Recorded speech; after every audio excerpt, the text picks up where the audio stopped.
Angela has not been the same since lying in the bed with her face to the wall.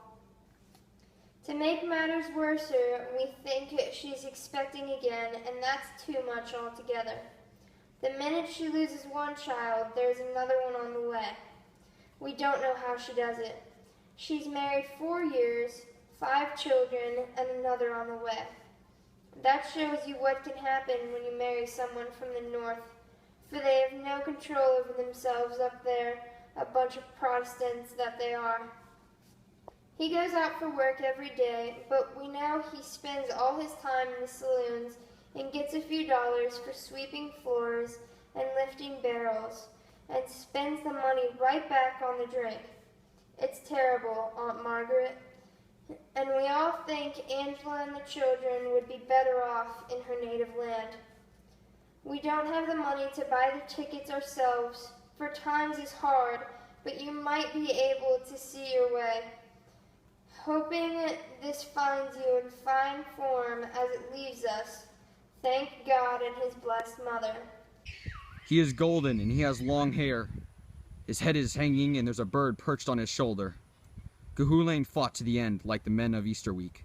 His enemies were afraid to go near him till they were sure he was dead, and when the bird landed on him and drank his blood, they knew. Pope Leo XIII, you are a friend to the working man. Oh! Oh! Ah! There's blood all over the Pope's face! No! The nurse says I'm the only typhoid patient, and I'm a miracle for getting over the crisis. The room next to me is empty, till one morning a girl's voice says, Yoo-hoo, who's there? I'm not sure if she's talking to me or someone in the room beyond. Yoo-hoo, boy with the typhoid, are you awake? I am. Are you better? I am.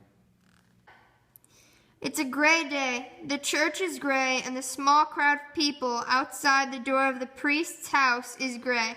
They're waiting to beg for any food left over from the priest's dinner. There, in the middle of the crowd, in her dirty gray coat, is my mother. This is my own mother, begging. This is worse than the dole, the St. Vincent de Paul Society, the dispensary. It's the worst kind of shame, almost as bad as begging on the streets where the tinkers hold up their scabby children. Give us a penny for the poor child, mister. The poor child is hungry, missus. My mother is a beggar now, and if anyone from the lane or my school sees her, the family will be disgraced entirely. I'll be 19 in a month. All I need is a few pounds to make up the fare, and a few pounds in my pocket when I land in America. Frankie, come here. The Friday night before my 19th birthday, Mrs. Finnegan sends me for the sherry. Frankie, dude, go buy me some sherry, okay? Yes, Miss Finnegan. When I return, she is dead in the chair, her eyes wide open, and her purse on the floor, wide open. I can't look at her, but I help myself to the roll of money. 17 pounds. I take the key to the trunk upstairs. I take 40 of the 100 pounds in the trunk and the ledger. I'll add this to what I have in the post office. I have enough to go to America. On my way out, I take the sherry bottle to save it from being wasted. All I need is a few pounds to make the fare and a few... Oh, there's paint all over the Pope's face! Ah! Okay, is that good? The Friday night before my 19th birthday, Mrs. Finnegan sends for me.